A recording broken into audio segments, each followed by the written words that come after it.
I'm the king of the world! Lui, c'est James Cameron. Il vient de gagner 11 Oscars et d'établir un record qui va changer l'histoire du cinéma. Naufrage maritime et véritable succès commercial. Titanic vient de battre un record mondial de toute l'histoire du cinéma. Le film Titanic. It became the first film to earn over $1 billion at the box office. Un record que tout le monde croyait impossible à dépasser. Un événement et le mot n'est pas galvaudé. Avatar. Phénomène Avatar. Everyone expected it to flop, but instead became the highest grossing film of all time. Never bet against James. Left. Come on! Avengers Endgame will be the highest grossing movie of all time. This is gonna work, Steve. I know it is. Outstanding.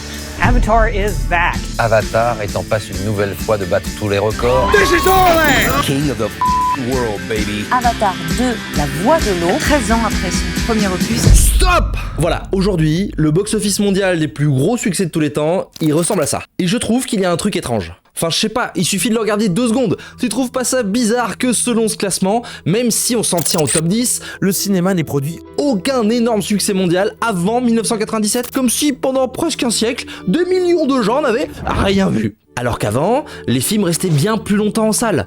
Et surtout le streaming, le Blu-ray, le DVD ou même la VHS n'existaient pas. Si tu voulais voir un film, fallait aller au cinéma. Du coup, soit le cinéma est devenu miraculeusement meilleur depuis 25 ans et a attiré d'un coup plein de gens, soit on mesure le succès d'un film avec un outil complètement à côté de la plaque. Et si ce classement pose problème, ce n'est pas à cause des films. Avengers a rien à foutre là, mais c'est pas la question, hein. C'est à cause de la manière dont on compte. Comment on décide de ce que signifie être numéro 1. Le box-office aujourd'hui se compte en dollars. Et utiliser le dollar, ça n'a pas vraiment de sens. Sur le papier, ça paraît logique, hein. Le film coûte un certain montant, on voit combien il récupère derrière, les bénéfices qu'il fait, ça se tient. Mais un dollar ne mesure pas un public. Il mesure un prix à un instant donné. En 1939, une place coûtait en moyenne 1 ou 2 dollars. Aujourd'hui, on est plutôt autour des 15-20 dollars. Hein. On peut alors trouver des box-office en dollars ajustés qui prennent en compte l'inflation. Mais là encore, c'est oublier un nombre énorme de variables pour avoir un montant correct. Enfin, je veux dire, comment comparer Les Dents de la Mer à un film comme Avatar qui profite du supplément des salles premium avec la 3D, l'IMAX ou la KDX et le surcoût du billet qu'elles entraînent. Autrement dit, on compare des expériences qui aujourd'hui n'ont plus rien à voir entre elles. Le box-office mondial, c'est essentiellement un outil marketing. Ça permet de faire de jolis flyers et de faire plaisir à des actionnaires, mais ça ne montre certainement pas le succès d'un film. Pas d'un point de vue humain, en tout cas. Et c'est pas une critique, hein, c'est juste un pur constat. Mais il faut savoir qu'il y a plusieurs manières de compter le box-office. Et s'il y a bien un box-office qui est plus intéressant à prendre en compte, c'est celui d'un pays qu'on connaît bien. Pas de bras, pas de chocolat. Ici, on ne compte pas le box-office en argent, mais en nombre de spectateurs.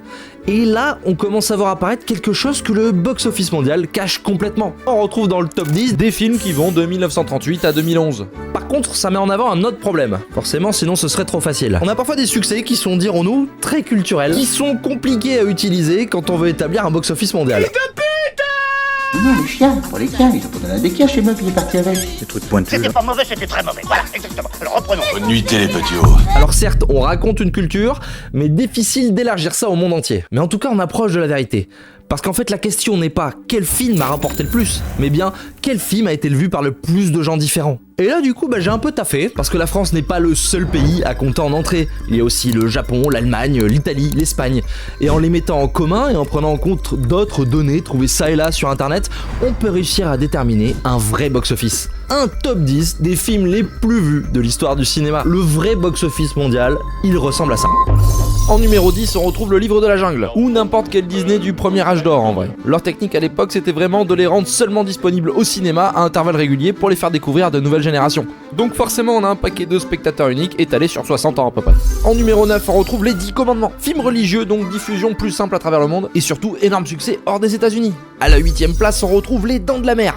L'impact de ce film fut tellement énorme que maintenant on doit tout faire pour empêcher les requins d'être exterminés. Donc bon, est-ce que j'ai besoin d'en dire plus? Je ne crois pas. À la 7ème place, on retrouve E.T. l'extraterrestre. Le film familial ultime, forcément il a attiré du monde sur plusieurs générations.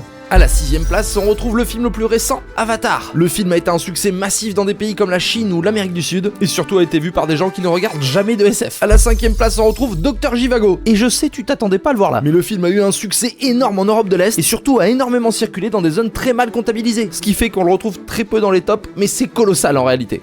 À la 4ème place, Star Wars. Et bon, bah tu sais pourquoi c'est là quoi. Et maintenant, on arrive sur le podium. Mais avant ça, n'hésite pas à t'abonner et à mettre la cloche, ça aide énormément la chaîne. À la 3ème place, Titanic. C'est littéralement le dernier film à avoir touché toutes les classes sociales en même temps. Un vrai phénomène mondial qu'on n'a plus jamais revu depuis. À la 2ème place, on retrouve La Mélodie du Bonheur. Très sous-estimé aujourd'hui, mais succès monstrueux à l'époque. C'est un film musical, ce qui aide énormément au revisionnage et surtout le permet de circuler entre les générations. Et enfin, à la première place, on retrouve Gone with the Wind. Autant en emporte le vent.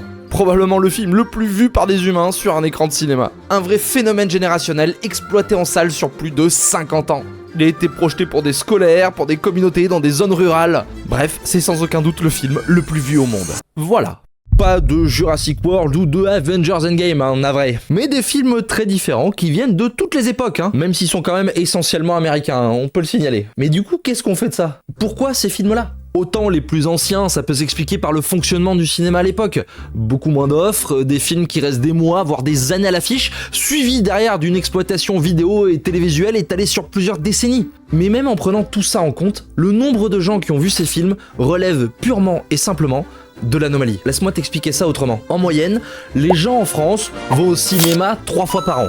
Et pour qu'un film soit considéré comme un énorme succès, ça veut dire qu'il a attiré en salle ces gens qui vont au cinéma que 2-3 fois par an. Et les films de cette liste sont des films qui ont attiré en salle des gens qui ne vont jamais au cinéma. Pas 2 ou 3 fois par an, jamais. Et pire que ça, ces personnes qui ne vont jamais au cinéma ont parfois vu le film en question plusieurs fois. Vous savez, c'est la 30e fois que je le vois. Si on prend l'exemple assez documenté de Titanic par exemple, il fait un week-end d'ouverture aux USA assez modeste, à 28 millions de dollars lors de sa sortie le 19 décembre 97. Oui, là on va parler en dollars parce que c'est plus simple, mais t'occupes, ça marche. Mais alors que la logique va toujours vers une diminution pour les semaines suivantes, ici, il va le faire un deuxième week-end à 35 millions de dollars et se maintenir ainsi pendant de nombreux mois. Là où un film comme Avengers Endgame par exemple va faire une très grosse première semaine avant de s'effondrer dans les suivantes. C'est une anomalie.